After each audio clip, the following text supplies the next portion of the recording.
ஓம் சாந்தி. 18/5/2026 காலை முரளி பாப்தாதா மதுபன். இனிமையான குழந்தைகளே, நாம் ஈஸ்வரிய குடும்பத்தை சார்ந்தவர்கள். நாம் நம்முடைய மறைமுகமான தெய்வீக அரசாட்சியை ஸ்தாபனை செய்து கொண்டிருக்கிறோம் என்ற இந்த ஆன்மீக போதையில் இருக்க வேண்டும். கேள்வி: குழந்தைகளிடம் எந்த ஒரு பழக்கம் உறுதியாக இருந்தது என்றால் நாள் முழுவதும் குஷி நிலைத்திருக்கும். பதில்: அதிகாலையில் எழுந்து விசார சாகர மந்தனம் செய்யக்கூடிய பழக்கம் இருந்தது என்றால் நாள் முழுவதும் அளவற்ற குஷி இருக்கும். தந்தையினுடைய ஸ்ரீமத் என்னவென்றால், குழந்தைகளே, அமிர்த வேளையில் எழுந்து தன்னுடைய தந்தையிடம் இனிமையிலும் இனிமையான விஷயங்களை பேசுங்கள். நாம் இப்போது எந்த குடும்பத்தை சார்ந்தவர்கள் என்று சிந்தித்து பாருங்கள். நம்முடைய கடமை என்ன? இது புத்தியில் இருந்தது என்றால், அதாவது நாம் இந்த ஈஸ்வரிய குடும்பத்தை சார்ந்தவர்கள். நாம் நம்முடைய புதிய அரசாட்சியை ஸ்தாபனை செய்து கொண்டிருக்கிறோம் என்று நினைக்கும் பொழுது நாள் முழுவதும் மகிழ்ச்சி இருந்து கொண்டே இருக்கும். ஓம் சாந்தி. குழந்தைகளுக்கு தெரியும், இது ஆன்மீக குடும்பமாகும், அது உலகாய குடும்பமாகும், ஆன்மீக தந்தையினுடைய குடும்பமாகும்.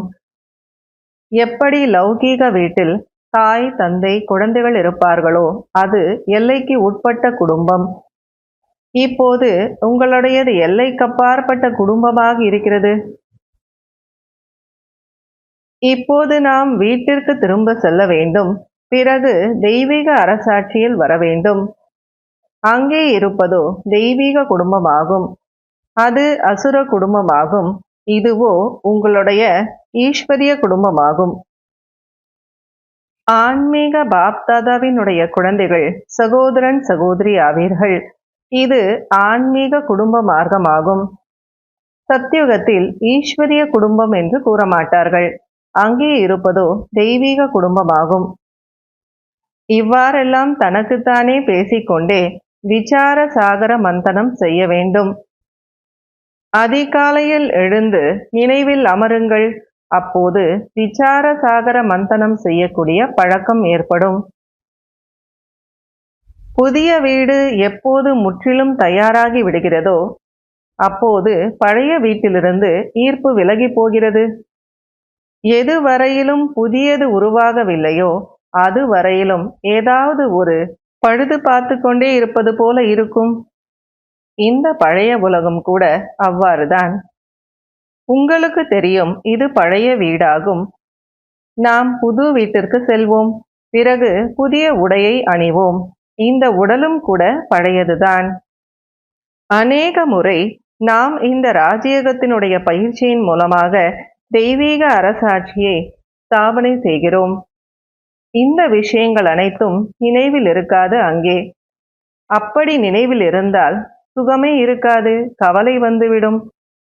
இந்த நேரத்தில் உங்களுக்கு மறைமுகமான பெருமிதம் போதை இருக்கிறது.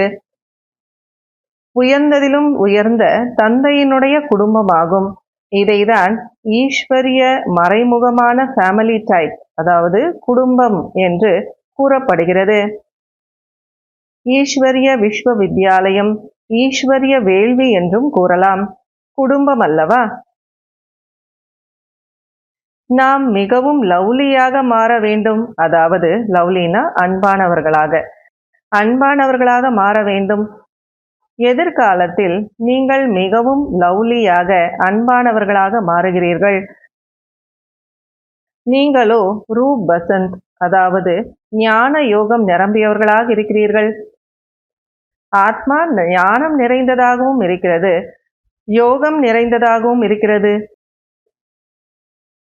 இவ்வளவு சின்னஞ்சிறிய ஆத்மாவிற்குள் அழியாத கதாபாத்திரம் நிரம்பி இருக்கிறது. தந்தை ஞான கடலாக இருக்கிறார். அவசியம் ஞானத்தை அளிப்பார். இந்த உடலுக்குள் வந்துதான் கூறுவார். உங்களுக்கு தெரியும், ஞான மழையை பொழிவிக்கிறார். உங்களுடைய புத்தியில் இருக்கிறது 84 பிறவியினுடைய சக்கரம் எப்படி சுற்றுகிறது. ஆகையினால் உங்களுடைய பெயரே சுயதர்சன சக்கரதாரி ஆகும். தந்தை கூறுகிறார், நாடகத்தினுடைய திட்டத்தின்படி உலகத்தினுடைய நிலை மிகவும் மோசமாகிவிட்டது. பிறகு தந்தை வந்து சத்கதியை கொடுக்கிறார். குழந்தைகளாகிய உங்களுக்கு போதை ஏறி இருக்கிறது. இவர்தான் முழு உலகத்திற்கான நிராகார பாபுஜி தந்தையாக இருக்கிறார். இந்த பிரம்மா யாருடைய குழந்தை? சிவபாபாவுடையவர். இவர் யாருக்கு குழந்தை? இந்த தாய்மார்கள் கூறுகிறார்கள், சிவபாபா எங்களுடைய குழந்தை என்று. அதாவது பிரம்மா சிவபாபாவுடைய குழந்தை. சரி, சிவபாபா யாருக்கு குழந்தை அப்படின்னு பார்க்கும்போது தாய்மார்கள் எல்லாம் சொல்றாங்க, சிவபாபா எங்களுக்கு குழந்தை அப்படின்னு சொல்லிட்டு. சிலர் கூறுகிறார்கள், எங்களுக்குள் சிவபாபா வருகிறார், சிவபாபா பேசுகிறார். இவை அனைத்தும் பூதத்தினுடைய பிரவேசமாகும். குழந்தைகளாகிய நீங்கள் மிகவும் எச்சரிக்கையாக இருக்க வேண்டும். நாம் சாட்சாத்காரம் செய்ய வேண்டும் என்ற எண்ணம் கூட ஒருபோதும் வரக்கூடாது. ஞான மார்க்கத்தை நல்ல முறையில் புரிந்து கொள்ள வேண்டும். மாயா அநேக விதமான ஏமாற்றங்களை கொடுக்கிறது. அதாவது நிறைய பேர் சொல்லுவாங்க, எங்களுக்குள்ளேயே சிவபாபா வராரு அப்படின்னு. ஞானத்தை புரிஞ்சுக்கணும் நல்லா, மற்றபடி காட்சி பார்க்கணும் அப்படின்னலாம் நாம எண்ணம் கூட வைக்கக்கூடாது அப்படிங்கிறார் பாபா. தந்தையினுடைய கட்டளை என்னவென்றால், எந்த ஒரு தேகதாரியையும் நினைவு செய்யாதீர்கள்.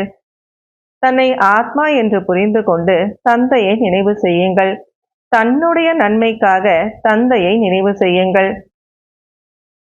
நிறைய குழந்தைகளுக்கு அவ்வளவு கூட அறிவில்லை. அதாவது எல்லையற்ற தந்தைக்கு கடிதம் எழுத வேண்டும், நம்முடைய நலனை பற்றி செய்தியை சொல்ல வேண்டும் என்று. பாபா, நாங்கள் நாராயண நஷாவில் சதா இருக்கிறோம் என்று இவ்வளவு எழுதினால் கூட போதும். நீங்கள் என்னவெல்லாம் எங்களுக்கு யுக்தி கூறியிருக்கிறீர்களோ அதன்படி அதில் ஈடுபாட்டுடன் இருக்கிறோம் என்று சொல்ல வேண்டும். அப்போது பாபாவும் புரிந்து கொள்வார், இவர்கள் நலமாக இருக்கிறார்கள் என்று. கடிதம் வரவில்லை என்றால் இவர்கள் நோய்வாய்ப்பட்டிருக்கிறார்கள் என்று நினைப்பார். நினைவிலும் இருப்பதில்லை என்று பாபா நினைப்பார். இல்லை என்றால் பாபாவிற்கு செய்தி கூற வேண்டும் அல்லவா? பாபா, நாங்கள் இந்த சேவை செய்தோம், இவர்களுக்கு புரிய வைத்தோம், இவர்களுடைய புத்தியில் முழுமையாக தங்கவில்லை. அப்போது பாபாவும் புரிய வைப்பார், நாம் பிறருக்கு எவ்வாறு புரிய வைக்க வேண்டும் என்று. அதாவது நம்ம பாபாவுக்கு லெட்டர் போட்டோம் அப்படின்னா, இப்போ பாபா சொல்லுவார், நாங்கள் சொல்லணும், புரிய வச்சோம், அப்போ கூட இவங்க புரிஞ்சுக்கல, இவங்க புத்தியில முழுசா தங்கலை அப்படின்னா, அப்போ அந்த மாதிரி நபர்களுக்கு நம்ம எப்படி சொல்லணும், எப்படி புரிய வைக்கணும், அதை பாபாவும் நமக்கு சொல்லி கொடுப்பார் இல்லையா? தந்தை கூறுகிறார், குழந்தைகளே, எச்சரிக்கையாக இருங்கள், விகாரத்தில் செல்லாதீர்கள். காம விகாரத்தின் மீது வெற்றி அடைய வேண்டும். புயல்கள் நிறைய வரும், இதில் காணாமல் போய்விடக்கூடாது. அஞ்ஞான காலத்தில் கூட இவ்வளவு புயல்கள் விகல்பங்கள் வந்திருக்காது. அந்த அளவுக்கு மாயா இப்போது கொண்டு வரும். நாங்கள் உங்களை நினைவு செய்ய விரும்புகிறோம், இருந்தாலும் செய்ய முடிவது இல்லை. புள்ளி நினைவில் இருப்பது இல்லை, பெரிய பொருட்கள் நினைவில் இருக்கிறது என்று கூறுவார்கள்.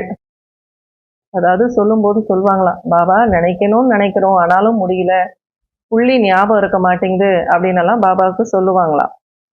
இதுக்கு பாபா புரிய வைக்கிறார், நாம எச்சரிக்கையா இருக்கணும் அப்படின்னு சொல்லிட்டு.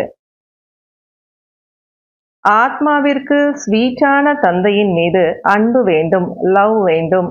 பாபா இன்னைக்கு ஆங்கில வார்த்தைகளை பயன்படுத்துறாரு. ஸ்வீட் அப்படின்னா இனிமையான தந்தை, அப்போ ஸ்வீட்டுன்னா இனிமை, அப்போ ஸ்வீட் பாபா அப்படின்னா இனிமையான தந்தை. அவர் மீது நமக்கு லவ் இருக்கணும், அன்பு இருக்கணும். அரை கல்பத்தினுடைய காதலிகளா இருக்கிறோம் நாம பாபாவுக்கு. ஆத்மா கூறுகிறது, நாம் அரை கல்பமாக உங்களை மறந்து விட்டோம் என்று. பிராமணிகள் மதுவனத்திற்கு யாரை அழைத்து வருகிறார்களோ மிகவும் எச்சரிக்கையோடு நம்பிக்கை புத்தி இருக்கக்கூடியவர்களை அழைத்து வர வேண்டும். இங்கே வந்த பிறகு பதிதர்களாக மாறிவிட்டார்கள் என்றால் தண்டனை பிராமணியின் மீது வந்துவிடும். ஆகையினால் பிராமணிகளின் மீது மிகவும் பொறுப்பு இருக்கிறது. தங்களுக்குள் சிரிப்பது, விளையாடுவது, உரையாடல் செய்வது இதை பாபா வேண்டாம் என்று கூறுவது கிடையாது. மற்றபடி ஏதாவது ஒரு ஆத்மா மீது அன்பு வைத்தீர்கள் என்றால் அது அதிகமாகிக் கொண்டே போகும். அவர்களுடைய நினைவு வந்து கொண்டே இருக்கும். ஆகையினால் இதிலிருந்து நாம் கடந்து செல்ல வேண்டும். தேகத்தினுடைய உணர்வை விட வேண்டும்.